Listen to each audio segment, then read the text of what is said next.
ಆದಿಕಾಂಡ 32ನೇ ಅಧ್ಯಾಯ 10ನೆಯ ವಾಕ್ಯ. ನೀನು ನಿನ್ನ ದಾಸನಾದ ನನ್ನ ಮೇಲೆ ಎಷ್ಟೋ ಪ್ರೀತಿಯನ್ನಿಟ್ಟು ನಿನ್ನ ವಾಗ್ದಾನವನ್ನು ನೆರವೇರಿಸಿದ್ದೀಯಲ್ಲ, ನಾನು ಅದಕ್ಕೆ ಕೇವಲ ಅಪಾತ್ರನಾಗಿದ್ದೇನೆ. ಈ ವಾಕ್ಯದಲ್ಲಿ ಯಾಕೋಬನು ಹಿಂತಿರುಗಿ ಕಾನಾನ್ ದೇಶಕ್ಕೆ ಹೋಗುತ್ತಿರುವಂಥ ಸಮಯದಲ್ಲಿ ನಡೆದಂಥ ಘಟನೆಗಳನ್ನು ವಿವರಿಸಲಾಗಿದೆ. ನೋಡುವಂಥ ಸಮಯದಲ್ಲಿ ಯಾಕೋಬನು ಏಸಾವನಿಂದ ತಪ್ಪಿಸಿಕೊಂಡು ಲಾಬಾನನ ಮನೆಗೆ ಬಂದಾಗ ಅವನ ಕೈಯಲ್ಲಿ ಏನೂ ಕೂಡ ಇರಲಿಲ್ಲ.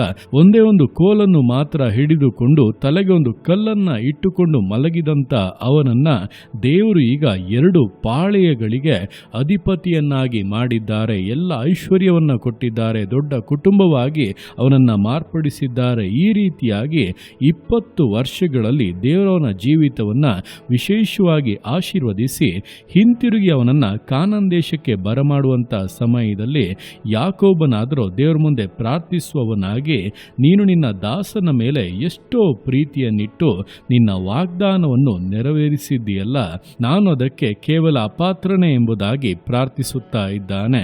ಈ ದಿವಸಗಳಲ್ಲಿ ನಾವು ಕೂಡ ಈ ರೀತಿಯಾಗಿ ಯೋಚಿಸಿ ನೋಡಬಹುದು.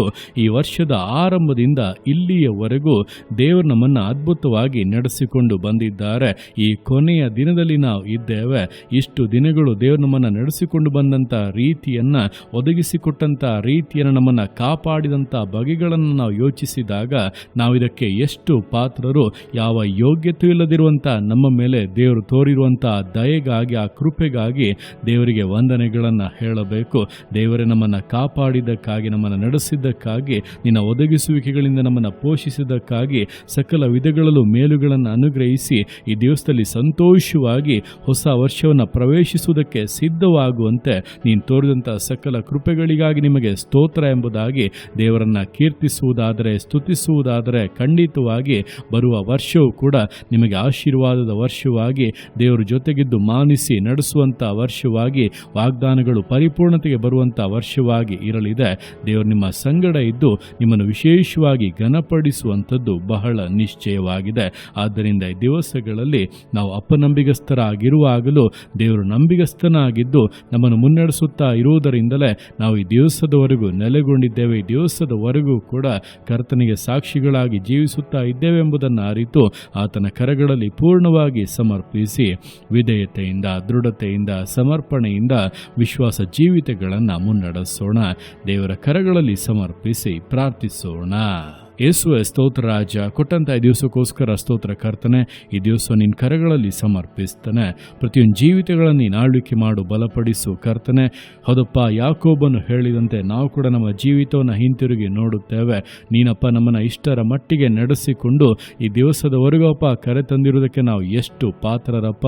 ನಮಗೆ ಯಾವ ಯೋಗ್ಯತೆಯೂ ಇಲ್ಲ, ನಾವು ಕರ್ತನೆ ಅಪಾತ್ರರೇ ಆಗಿದ್ದೇವೆ. ಆದರೆ ನಿನ್ನ ಕೃಪೆ, ನಿನ್ನ ದಯೆಯಪ್ಪ ನಮ್ಮನ್ನು ಇದುವರೆಗೂ ನಡೆಸಿದದಕ್ಕಾಗಿ ಸ್ತೋತ್ರ.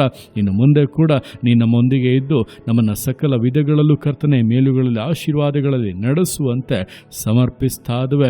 ಯೇಸುವೆ ಸ್ತೋತ್ರ ರಾಜ, ಈ ಕೊನೆಯ ದಿವಸದಲ್ಲಿ ನಮ್ಮ ಹೃದಯದ ಆಳದಿಂದ ಅಪ್ಪ ನಿಮಗೆ ಕೃತಜ್ಞತೆಯನ್ನು ಸಲ್ಲಿಸಿ ಹೊಸ ವರ್ಷಕ್ಕೆ ಬೇಕಾದಂಥ ನೂತನ ಕೃಪೆಯನ್ನು, ದಯೆಯನ್ನು ನೀನು ನಮಗೆ ಅನುಗ್ರಹಿಸಬೇಕೆಂದು ಪ್ರಾರ್ಥಿಸಿ ಅಪ್ಪ ನಿನ್ನಿಂದ ನಿರೀಕ್ಷಿಸ್ತಾ ಇದ್ದೇವೆ. ನೀನು ನಮ್ಮೊಂದಿಗೆ ಇದ್ದು ಅಪ್ಪ ಸಕಲ ಕಾರ್ಯಗಳನ್ನು ನೆರವೇರಿಸಿಕೊಡು, ಆಶೀರ್ವದಿಸಿ. ನಿನ್ನ ಉದ್ದೇಶಗಳು ಪರಿಪೂರ್ಣಗೊಳ್ಳಲಿ. ನಮ್ಮನ್ನೇ ಪೂರ್ಣವಾಗಿ ಯಜ್ಞವಾಗಿ ಸಮರ್ಪಿಸ್ತಾ ಇದ್ದೇವೆ. ನೀನು ಸ್ವೀಕರಿಸಿಕೊ, ನೀನು ಒಪ್ಪಿಕೋ ಕರ್ತನೆ. ನಿನ್ನ ಕರೆಗಳಲ್ಲಿ ಪೂರ್ಣವಾಗಿ ಸಮರ್ಪಿಸ್ತಾ ಇದ್ದೇನೆ. ಪ್ರತಿಯೊಂದು ಜೀವಿತಗಳನ್ನು ಅಪ್ಪ ನೀನು ಬಲಪಡಿಸು, ಆಶೀರ್ವದಿಸು. ಸಕಲ ವಿಧಗಳಲ್ಲೂ ಸಂಪೂರ್ಣತೆಯಲ್ಲಿ ಸಂತೋಷಿಸುವಂತೆ, ನಿನಗೆ ಸಾಕ್ಷಿಗಳಾಗಿ ಜೀವಿಸುವಂತೆ ಅದ್ಭುತವಾಗಿ ನಡೆಸು. ನಿನ್ನತಿಗೆ ಮಾಡುವಂಥ ನಿನ್ನ ಪ್ರೀತಿಗೋಸ್ಕರ, ಕೃಪೆಗೋಸ್ಕರ ಅಪ್ಪ ನಿನಗೆ ಸ್ತೋತ್ರಗಳು. ಪ್ರತಿಯೊಂದು ಜೀವಿತಗಳನ್ನು ಅಪ್ಪ ನಿಮ್ಮ ಕರಗಳಲ್ಲಿ ಸಮರ್ಪಿಸ್ತಾ ಇದ್ದೇನೆ.